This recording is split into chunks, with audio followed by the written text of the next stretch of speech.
Siapa sebenarnya Denny Siregar?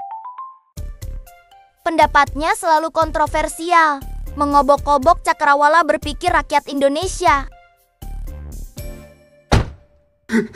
Lagi rame Denny Siregar kan makan uang pajak, kata si Bejorka, si hacker-hacker gitu. Gue kira dia Denny Siregar itu yang podcast yang nangis-nangis, ternyata Denny Sumargo. Denny Siregar yang memiliki nama lengkap Denny Zulfikar Siregar lahir di Medan pada 3 Oktober tahun 1973.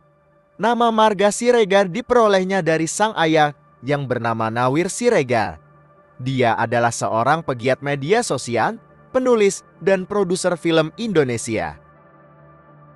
Ia dikenal secara luas sebagai pegiat media sosial dan loyalis Presiden ke-7 Indonesia, Joko Widodo. Namun, dalam pemilihan umum Presiden Indonesia tahun 2024, Denny menyatakan dukungan untuk pasangan calon nomor urut 3, Ganjar Pranowo Mahfud MD. Kehidupan awal Denny Siregar. Meskipun lahir di tanah Sumatera, Denny Siregar kerap kali berpindah-pindah tempat mengikuti orang tuanya. Denny menghabiskan masa kanak-kanak di Bandung, kemudian melalui masa remaja di Jakarta. Selanjutnya, ia pindah ke Surabaya bersama kedua orang tuanya dan menempuh pendidikan tinggi di sana. Lawatan karir dalam hidup Denny. Sejak masa kuliah, ia sudah bekerja di beberapa radio. Ilmu jurnalistik ia dapatkan di Radio Suara Surabaya. Ia kemudian pindah ke Bali untuk melihat kehidupan yang berbeda dan sempat meraih penghargaan The Best National Sales di perusahaan multinasional. Kemudian, Denny kembali ke Surabaya, membuat sebuah perusahaan di bidang hiburan. Ia juga aktif membangun beberapa stasiun radio di Jawa Timur, satu di antaranya adalah Radio Pendidikan di Dinas Pendidikan Jawa Timur. Ia juga aktif berdebat di ruang-ruang yang membahas masalah agama dan mazhab. Pengetahuannya itu kemudian ia tuliskan dalam status-status dengan bahasa sederhana. Denny aktif di media sosial, terutama di platform Twitter dan Instagram.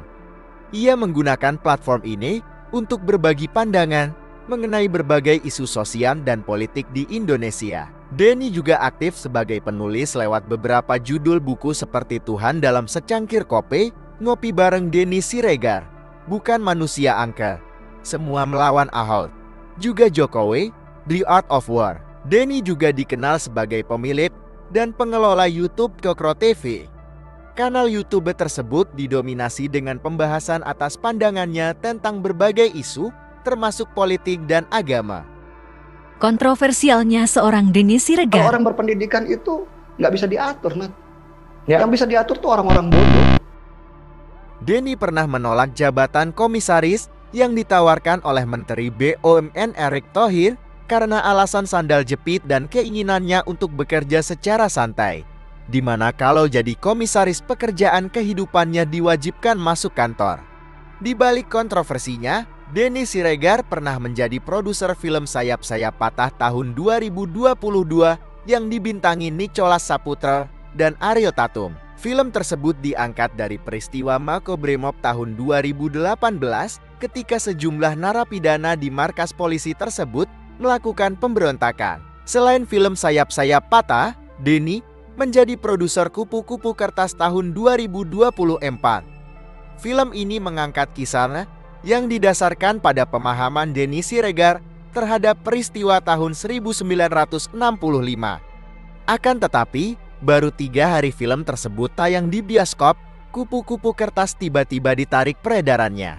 Meskipun belum ada keterangan resmi tentang penarikan film tersebut, namun film tersebut ditarik tak lama setelah Denny Siregar diduga terlibat kasus gratifikasi yang dilakukan oleh Telkomsel. Ia juga seringkali membuat kontroversi dengan tulisannya yang kontroversial, seperti surat cinta untuk ISIS di Facebook.